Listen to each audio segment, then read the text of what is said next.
Residing in the harsh desert of Savara, Basar featured in numerous side stories and is portrayed as a very likable character. He's a stepfather to both Silk and Rin, and Basar is also unknowingly building up a harem of himself. He's also a fairly young genius who's holding sway over an economy across the entire continent. Basar is part of the very first cast of characters introduced in Epic 7. In his prime, he was feared amongst players for his game-changing soulburn S3. But how did he perform throughout the years? Let's find out in today's hero history. In this video, I'll be going through his PvE and PvP performance.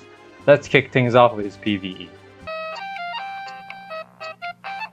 Alright, I'll go straight to the point here. Basar's usage in all of PvE is basically non-existent.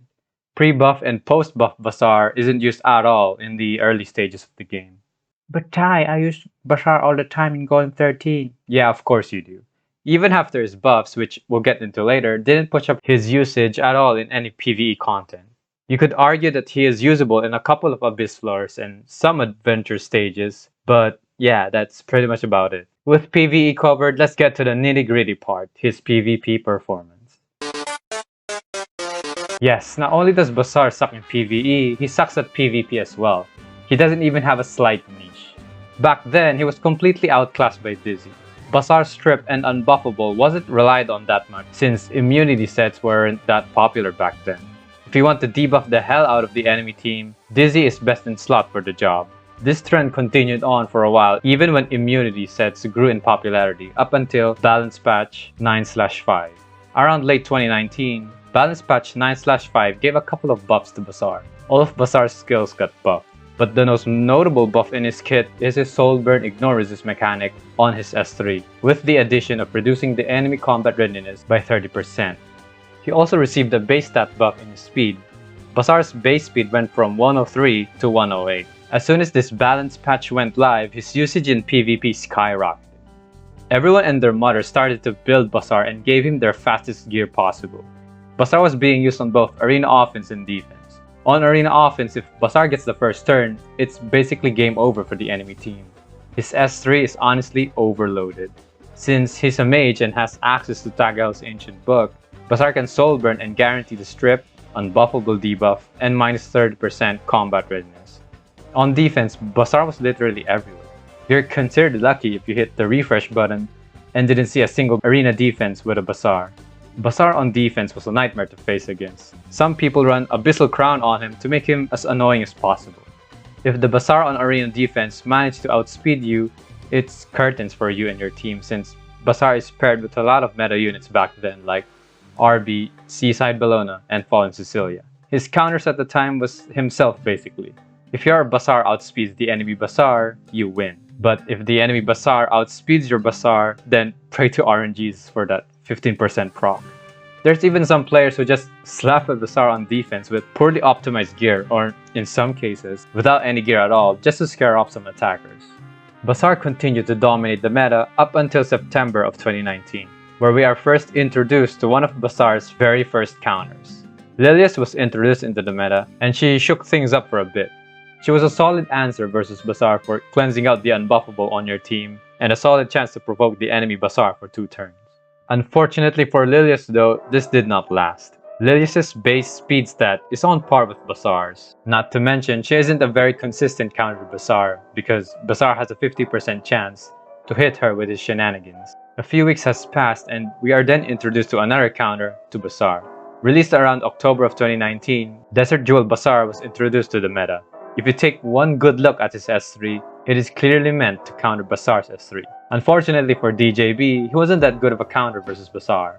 Back then, level 90 gear didn't exist. If you want your DJB to counter a Basar, you would need insane speed and effect resist stats, which is a hard feat to achieve, even for top players. Even if you did achieve the stats for a good DJB, there were still a lot of factors to take into account when you're up against the typical Basar defense.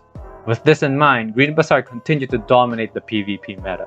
He's a key unit versus a lot of enemy defenses with FCC, SSB, Charles, RB, and Basar himself. We are yet introduced with another Basar counter around November of 2019. Faithless Lydica had the tools to counter Basar. She was also 6 points faster than Basar. This didn't work well for Faithless Lydica though. This was the time period where Basar adapted to the meta and started running an immunity offset.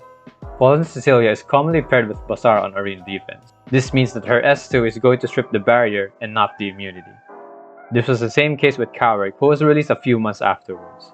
FCC barriers prevented both Faithless Lydica and Cowrick to reset Basar's skill cooldowns.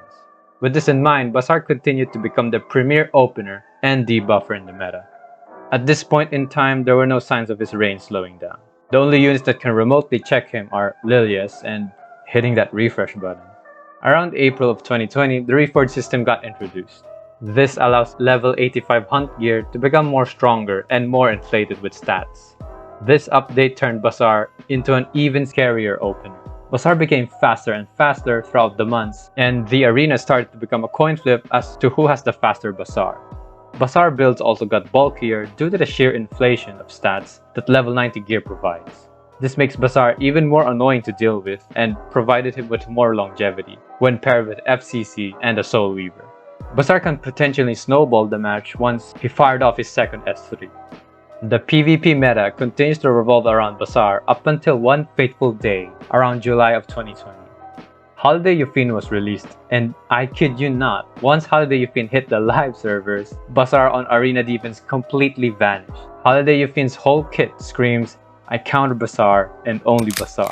She single-handedly shifted the Basar meta. You can slap mediocre gear on her and she's still gonna counter a 300 speed Basar. If you give her an immunity set, she counters every single Basar variant out there.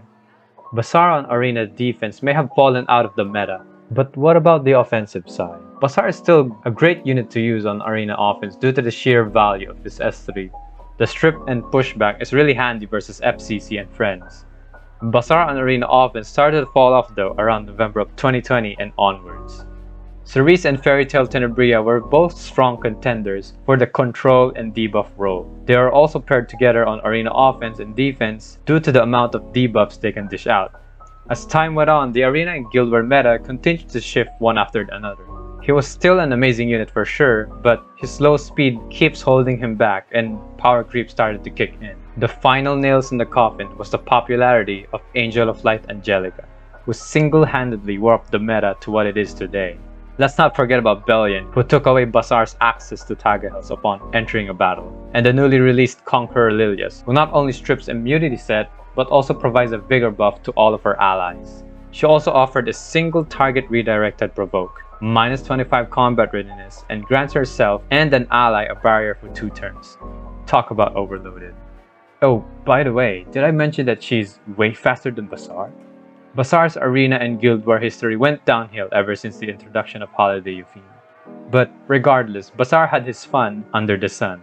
Basar is somewhat accessible and pretty easy to gear up. His S3 value is unmatched and key to staving off other meta units. Throughout the months of his peak, he was regarded as one of the best units in PvP. And I'm sure a lot of us recall having to pray and hope that our Basar is faster than the enemy Basar.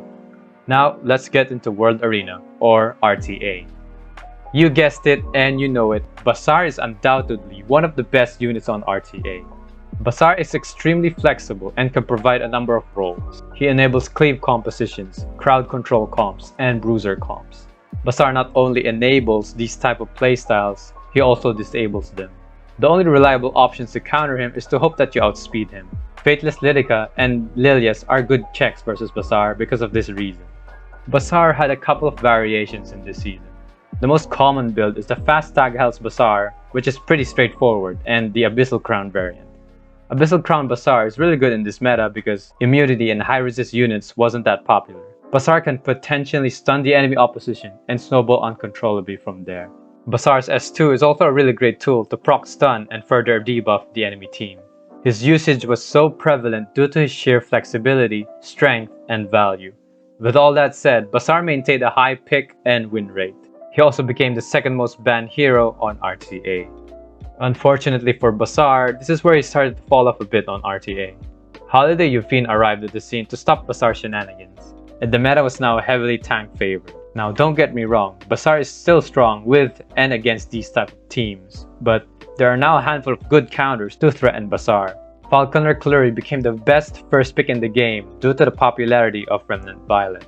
The meta was also revolved around tanks and soul weavers, prolonging the match because of the frenzy mechanics. The popular units at this time were Fallen Cecilia, Ruel, both Kraus, Blood Moon Haste, A. Tywin, and etc. Basar finds himself to be commonly drafted by cleavers and control players. High-tempo players use him as an opener to strip FCC barriers and cleave the whole team. His main artifact for this season is Tagahel, since effect resist builds started to grow more in popularity and immunity sets become more common. Overall, Basar is still a great unit to use. Players just have to be wary not to pick him early on because he now has solid counters. This season is populated by Cerise and Fairy Tail Tenebria. If you let both of these units through the draft, you already lost the drafting phase. Both of these units were also the premier strippers and debuffers for this season. The meta was now a bit more fast-paced than usual due to the frenzy changes. Control meta dominated the landscape because of the sheer amount of debuffs Cerise and F10A dished out. Basar took a backseat this season. His low base speed held him back a lot. He also doesn't have a great matchup versus these units since they are generally faster and provided more control. For the second half of Season 3, the meta shifted to the Golden Boy meta. Now, you might think that Basar fared pretty well in this meta. Well, not really. All of the Golden Boys has the tools to counter Basar. A. Tywin cleanses out the unbuffable, Last Rider Crowd refreshes immunity on the team while dealing AoE true damage. And General Purgis pushes up the team quite a bit when he gets hit. But fret not, Basar still has a solid niche in this meta. It is very uncommon for a player to take all three of the popular Golden Boys since these units were a highly contested pick. It's also important to take note of that at least one of them is often banned. Basar finds himself to be a very solid 4th or 5th pick depending on the enemy draft. Overall, Basar still performed quite well this season. The meta was still dominated by the Golden Boys with the inclusion of FCC, Spectre Tenebria, Landy, and Fire Ravi. Basar still saw some play here and there early on this season. That quickly changed though once Balance Patch 5/13 came by and dropped a huge nuke in the meta. Researcher Carrot and Maid Chloe dominated the meta. The meta then slowly warped into a bruiser one with Landy, S10A, FCC, Crow, Ravi, Researcher Carrot, and etc. This was also the season where Basar faced some stiff competition versus Pavel. Basar was being picked up quite a bit by Cleave players when paired up with Flan and her new buffs. But overall, this meta didn't really favor Basar. These bruisers can easily shrug off and sustain his S3. It also doesn't help that Researcher Carrot and Fire Ravi are extremely popular and common picks. Because of these reasons, Fairy Tail Tenebria became the premier stripper to combat the meta, and thus Basar was once again relegated to a niche 5th pick. Basar continues to fall into the abyss of unusability. Yes, that's a real word. The meta was dominated by the newly released ReZero units Violet, C. Armin, and Maid Chloe. Doing too much AoE is easily punished this season due to Violet and Rem's high pick rate. Researcher Carrot and Fire Ravi still remained as a popular pick with the addition of Lifesteal Fire Charlotte and Summertime Iseria in the meta. Elena got buffed as well to have an innate Magaharos Tome in her kit. She also got a new tool in Doctor's Bag which counters Basar's opening move. Basar once again faced some tough competition with Pavel Cleave and the newly released Ran, who was an amazing synergy with Samurai Syria. Fast forward to a couple of months later, Angel of Light Angelic was released, and I think you know where I'm going with this. She warped the meta around her upon release and she boasted a near 100% pick and ban rate. She is undoubtedly the best stripper and debuffer in the game. Not only does she strip 2 buffs, she also applies Unbuffable and Silence debuff. She also cleanses and applies a skill nullifier on her entire team once she gets hit by an AoE attack. Oh, but that's not all though. Bellion arrived shortly after and broke the entire metagame with her soul denying mechanic. This season was then revolved into a counter meta with a Ravi, Violet, Rem, and Elbrus Bellion on top of the food chain. We're not done yet. Out of nowhere, Ambition Season gave us another batch of call-up characters. Rimuru and Milim were the new cool kids in town, and they once again shifted the meta. Rimuru became a really popular pick due to his ability to copy enemy buffs and deal 10,000 fixed damage on a single target. Unfortunately, Basar was nowhere to be seen throughout this season, and thus he was now relegated to the waiting room. Ah yes, the casino season. Conviction season started quite recently, but the meta solidified itself into a bruiser one with Apocalypse Ravi, Landy, Spec T, Violet, Rem, Bellion, both Charlottes, Rimuru, C. Armin, and FCC leading the fray. Ran and Samurai Syria combo is also a popular playstyle in the meta.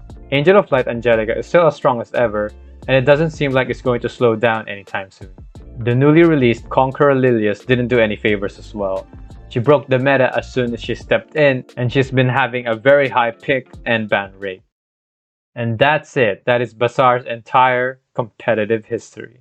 So, how did he fare throughout the years? Well, he was pretty useless when the game debuted, but after he got buffed, he became the monster of a unit who seemed unstoppable. In his prime, he was the best opener and debuffer in the game. He became an oppressive force in both Arena and Guild Wars. He's had a lot of variations when it comes to his builds and artifact choices. On defense, players were always on the edge when attacking defenses with a Basar on. Not to mention, on World Arena's very first season, the metagame revolved around him and he boasted a very high pick and ban rate. Unfortunately for Basar though, the higher you climb, the higher you fall. Upon her release, Holiday Yufin took him out of commission. His low base speed started haunting him as well. Throughout the years, he's been power crept by units who are faster and offered more debuffs or tools that further aided their allies. He may be a one-trick pony to a lot of players, but in the wise words of Smilegate, do not fear the man who has practiced 1000 kicking techniques, but fear the man who has tapped soulburn 1000 times. If you enjoyed the video, please consider leaving a like. I'd also appreciate the extra effort if you hit that subscribe button as well. Leave a comment below as to what units you'd like me to cover next, except for Fallen Cecilia though, because I think you know why. Anyways, with that said, happy holidays and happy new year to you. Looking forward to 2022 with you guys. I'll see you guys on the next one.